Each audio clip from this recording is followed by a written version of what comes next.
Car नमस्कार। आज का विषय है घर की याद नामक कविता पर आधारित प्रश्नोत्तर। ठीक है, तो घर की याद नामक कविता जैसा कि हमने आपको बताया कि भवानी प्रसाद मिश्र जी की रचना है, रची हुई ये कविता है। यहाँ कवि कारावास के दौरान, जैसा हमने आपको पाठ में समझाया, कवि कारावास में होते हैं और वहाँ कारावास के दौरान जब पानी बरसता है, पानी को देखकर अपने पिता का स्मरण उनको होता है, अपने परिवार वालों की याद उनको आती है और उसी का सजीव चित्रण पूरे पाठ में उन्होंने किया है। ठीक है, कवि को अपने दुख की अपेक्षा अपने पिता के दुख की अधिक चिंता होती है। संवेदनशील मन के द्वारा एक साथ अनेक बातों के सोचने का चित्रण पूरे पाठ में किया गया है और कवि ने अपने अंतर्द्वंद का सजीव चित्रण किया है। वे दुखी होते हुए भी अपने पिता को अपने दुख का आभास भी नहीं कराना चाहते हैं। ठीक है, कवि ने स्वतंत्रता आंदोलन में भाग लेने वालों का घर छोड़कर जेल में बंद होकर छटपटाने का यथार्थ चित्रण पूरे पाठ में किया है।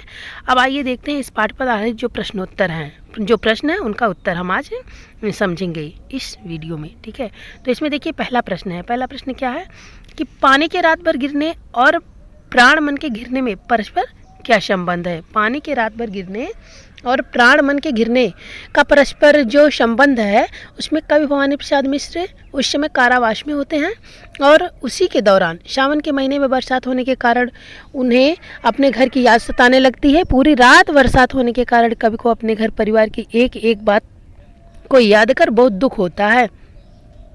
कहने का अभिप्राय यहाँ है कि एक तरफ बादलों से जल बरसता है और दूसरी तरफ बरसात को देखकर कवि को अपने परिवार के लोगों की याद आने लगती है और उनके नेत्रों से जल बरसता है। ठीक है, और दूसरा प्रश्न है इस पाठ पर आधारित कि मायके आई बहन के लिए कवि ने घर को परिताप का घर क्यों कहा है। तो मायके आई बहन के लिए कवि ने अपने घर को परिताप का घर इसलिए कहा है कि घर का एक भी सदस्य घर से दूर अकेला यंत्रणाओं को झेल रहा होता है, तो परिवार के सभी सदस्य उसके दुख से दुखी रहते हैं और वहाँ का वातावरण उदासी एवं करुणा से भर जाता है। ठीक है, दुखी वातावरण रहता है उस घर का। यही कारण है कि कवि के कारावास में जाने पर परिवार के सभी सदस्य दुखी हैं और कवि की बहन उस दुखी घर में आई है या उस दुख भरे घर में आई है, इसीलिए परिताप का घर कवि ने अपने घर को कहा है।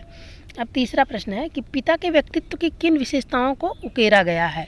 इसमें कवि ने पिता के व्यक्तित्व की किन विशेषताओं को उकेरा है इस पाठ में, ये आपको बताना है। ठीक है, तो हमने आपको जैसे समझाया था कि कवि अपने पिता की विशेषताएं बताते हुए कवि ने यहाँ कहा है इस पाठ में कि पिता की आयु ज़्यादा होने पर भी उन पर बुढ़ापे के लक्षण दिखाई नहीं देते हैं और उन्हें हौसला हमेशा बना रहता है। अब भी वे युवाओं की भांति, नौजवानों की भांति दौड़ने और जोर से हंसने के लिए तैयार दिखाई रहते हैं, तत्पर रहते हैं। वे इतने निडर हैं कि उन्हें मौत का भी भय नहीं होता है और इतने साहसी बनते हैं पिता कि शेर का भी मुकाबला कर सकते हैं। उनकी वाणी में जोश और आवेश है, स्फूर्ति इतनी अधिक है कि तूफान भी शर्मा जाता है। पिता की उनके तेजी शरीर में इतनी ज़्यादा है, स्फूर्ति इतनी ज़्यादा है कि तूफान भी उनसे शर्मा जाता है।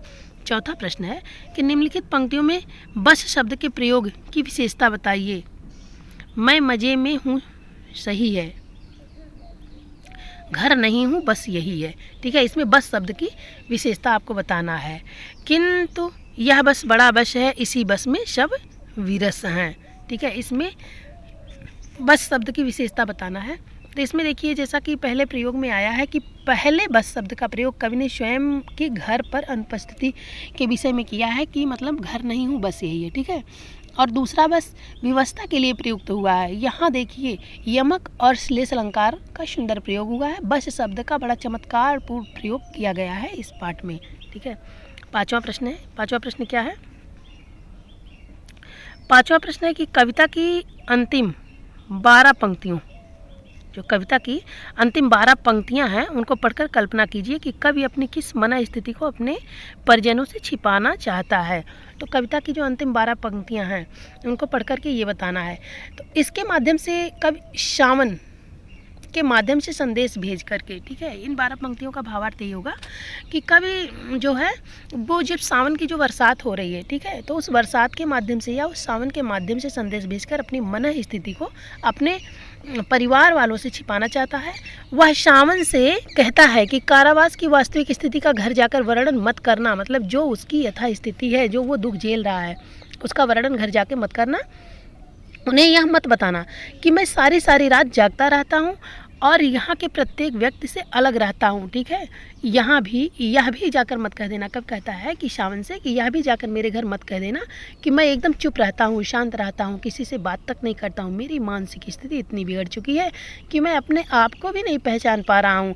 अंत में कहता है कवि कि कोई ऐसी बात मत बोल देना, मतलब जाके कुछ बक ना देना, जैसा कि पाठ में हमने आपको समझाया कि ऐसा जाकर के मेरे घर कोई बात मत बोल देना हे सजीले हरे सावन, कि जिनसे मेरे परिवार के सदस्यों को कोई संदेह हो जाए कि मैं यहाँ दुखी हूँ, या मैं इस जगह जहाँ हूँ जेल में, यहाँ मैं दुखी हूँ, ठीक है, मुझे दुख मिल रहा है। देखिए कुछ शब्दार्थ भी इस पाठ में आए हैं, जैसे नज़र में तिर रहा है। नज़र में तिर रहा, नज़र मतलब होता है आँखों, आँख, और तिर मतलब तैर रहा है या घूम रहा है, ठीक है। तो नज़र में तिर रहा का तात्पर्य होगा कि आँखों में तैर रहा है। पूर है जो, पाठ में एक शब्द आया है पूर है जो, तो पूर है मतलब जो खुशियों से भरा पूरा है, ठीक है। पूर मतलब पूर है, पूर का तात्पर्य होगा परिपूर्ण, एकदम भरा पूरा, ठीक है। वह घर जो खुशियों से भरा पूरा घर है, उसके बारे में कभी यहाँ पूर है जो ऐसा शब्द प्रयोग में लाए हैं। परिताप, परिताप मतलब होता है दुख, ठीक है। परिताप मतलब अत्यधिक दुख, देखिए परिताप का तात्पर्य होगा अत्यधिक दुख। नवनीत का तात्पर्य, जैसा कि हमने आपको पाठ में समझाया कि मक्खन होगा, नवनीत का तात्पर्य क्या होगा, मक्खन होगा। और हेटे, हेटे मतलब गौड़ या हीन, ठीक है, हेटे मतलब हीन भावना या गौड़ भावना। लीक मतलब परंपरा, ठीक है। जो लीक यहाँ आया है पाठ में, यहाँ लीक का तात्पर्य होगा कि परंपरा, ठीक है। लीक का तात्पर्य क्या होगा, लीक का तात्पर्य होगा। यहाँ इस पाठ पर आधारित कुछ और प्रश्नोत्तर बन सकते हैं, जैसे देखिए बरस बरसे में कौन सा अलंकार प्रयुक्त हुआ है, तो बरस बरसे में यमक अलंकार का सुंदर प्रयोग हुआ है। और प्रश्न बन सकता है कि इस पाठ की भाषा कैसी है, भाषा शैली क्या है, ठीक है। तो पाठ की भाषा सरल है, भाषा शैली इसकी सरल एवं सहज है, भावाभिव्यक्ति में यह समर्थ है। इस प्रकार से इस पाठ पर आधारित जितने भी प्रश्न बन सकते थे हमने सबका उत्तर आपको बताया है, और मुझे पूरा विश्वास है कि आपको सभी प्रश्नों का उत्तर समझ में ज़रूर आया होगा। अब बच्चों, अगर आप इस वीडियो को पहली बार देख रहे हैं तो वीडियो को लाइक करिएगा और अपने दोस्तों में शेयर ज़रूर करिएगा। अगर चैनल पर पहली बार आप वीडियो देख रहे हैं तो चैनल को सब्सक्राइब ज़रूर करिएगा। धन्यवाद।